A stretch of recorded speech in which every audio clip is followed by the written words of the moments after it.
केला बेचने वाली चुड़ैल। एक बार की बात है, जादूपुर नाम के गांव में करतब दिखाती एक औरत एक रेड्डी के लिए गांव में आती है। आइए आइए मेहरबान कदरदान, खाइए रोहड़ा के ताजे ताजे केले। कभी खाए नहीं होंगे ऐसे केले, पीले पीले केले खाइए। ये कहकर रोहड़ा हाथों में 4 केले लिए उन्हें सर्कल में जोर जोर से हवा में उछालती हुई करतब दिखाती है, जिसे देखकर आसपास के सारे बच्चे अपने अपने मम्मी पापा से उस औरत के पास जाने की जिद करने लग जाते हैं। पापा, ऐसा तो सर्कस में बॉल से होता है ना, ये आंटी तो केले से कर रही है। चलिए ना पापा, देखते हैं।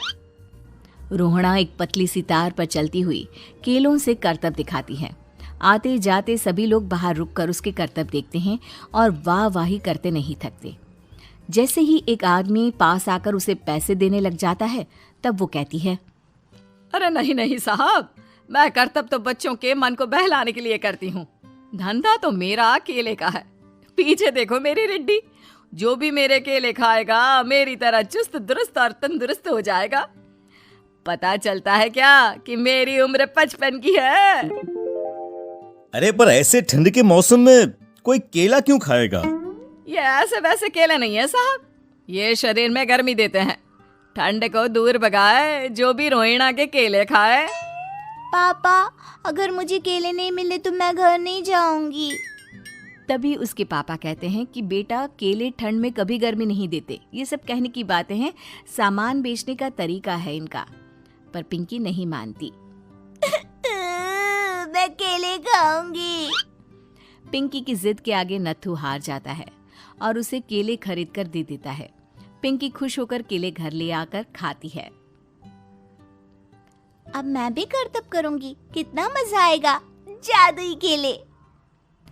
पिंकी पहला केला खत्म भी नहीं करती कि वो बेहोश हो जाती है। दूसरे केले से एक काला धुआं आता है और रोहड़ा चुड़ैल बनकर बाहर निकल आती है।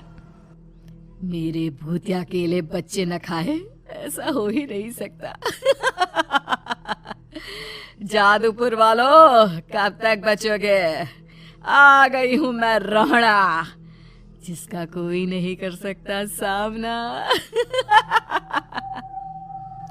रोहड़ा पिंकी को गोद में उठाकर काले धुएं में कहीं गायब हो जाती है। शाम के वक्त नत्थू घर लौटता है और पिंकी को घर में ना पाकर उसकी माँ से कहता है, माँ पिंकी कहाँ है? अरे बेटा, उसे तो तू सुबह करतब दिखाने ले गया था ना, फिर कहाँ वापस आए तुम दोनों? मुझे लगा तू उसे अपने साथ मंडी ले गया होगा। हे भगवान, मेरी बच्ची कहाँ गई?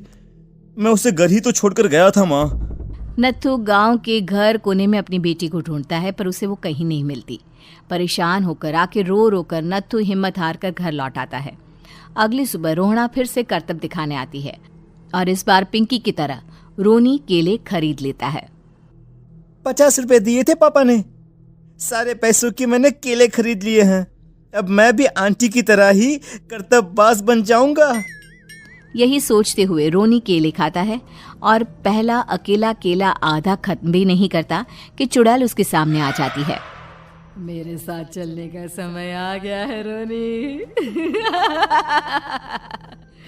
ये तो बस शुरुआत है। अब इस गांव के सारे बच्चे धीरे धीरे मेरे कब्जे में होंगे, एक बच्चा भी नहीं बचेगा।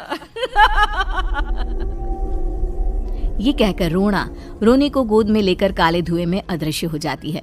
इसके बाद हर रोज गांव में से कोई ना कोई बच्चा गायब होता, पर ऐसा क्यों हो रहा है किसी को भी समझ में नहीं आ पा रहा था। रोज की तरह अपनी बेटी पिंकी की तलाश में नत्थू गांव के एक तालाब के पास बैठा रो रहा था। कहाँ गई मेरी पिंकी? शकुंतला के जाने के बाद एक वही तो मेरा सहारा थी। अरे उसकी आत्मा कोस रही होगी मुझे कि मैं अपनी बच्ची को संभाल भी नहीं पाया। नत्थू ये कहता हुआ रो ही रहा था कि तभी तालाब में से उसे शकुंतला की आवाज सुनाई देती है। कहाँ थी तुम शकुंतला? हमारी बच्ची और सारे गायब हुए बच्चे रोहड़ा के कब्जे में हैं। वो बच्चों को जो केले देती है उससे बच्चे बेहोश हो जाते हैं और उसके कब्जे में आ जाते हैं और वो उन्हें ले जाकर काली दुनिया में ले जाती है। पर वो ऐसा क्यों कर रही है? ये मैं नहीं जानती, पर उस दुनिया का रास्ता मैं आपको बता सकती हूँ। जहां ये नदी खत्म होती है वहां एक केले का पेड़ है, उसके नीचे एक दरवाजा है, वहीं से रास्ता जाता है उस दुनिया का। ये कहकर शकुंतला की आत्मा गायब हो जाती है। गांव के सभी लोग झुंड बनाकर उसी रास्ते से काली दुनिया में चले जाते हैं और वहां देखते हैं कि सारे बच्चे वहां काम कर रहे थे। पापा मुझे ले चलो यहाँ से। पापा पापा। सभी बच्चे अपने मम्मी पापा से लिपट जाते हैं। तो तुम लोग यहाँ तक आ गए? क्यों हमारे बच्चों को पकड़ लिया तूने? तुझे शिकार ही बनाना है तो ले, हम सब आ गए हैं, हमें खा ले। नहीं, मुझे बच्चे चाहिए। मेरे बच्चे के बदले तुम लोगों के बच्चे। क्या मतलब?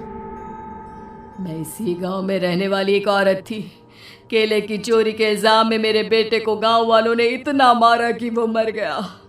उसी दिन मैंने ठान लिया कि गांव वालों का भी वही हाल करूंगी।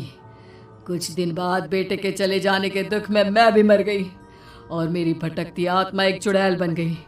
और फिर मैंने बदला लिया तुम सबके बच्चे छीनकर। बर्दाश्त नहीं कर पाए ना, सोचो मुझ पर क्या बीती होगी। हमें माफ कर दो रोना, पता नहीं ये किसकी गलती थी पर हम सभी माफी मांगते हैं। हमारी खुशियां लौटा दो, तुम भी तो एक माँ हो। गांव वालों की बात सुनकर रोना का मन पिघल जाता है और वो बच्चों को छोड़ देती है।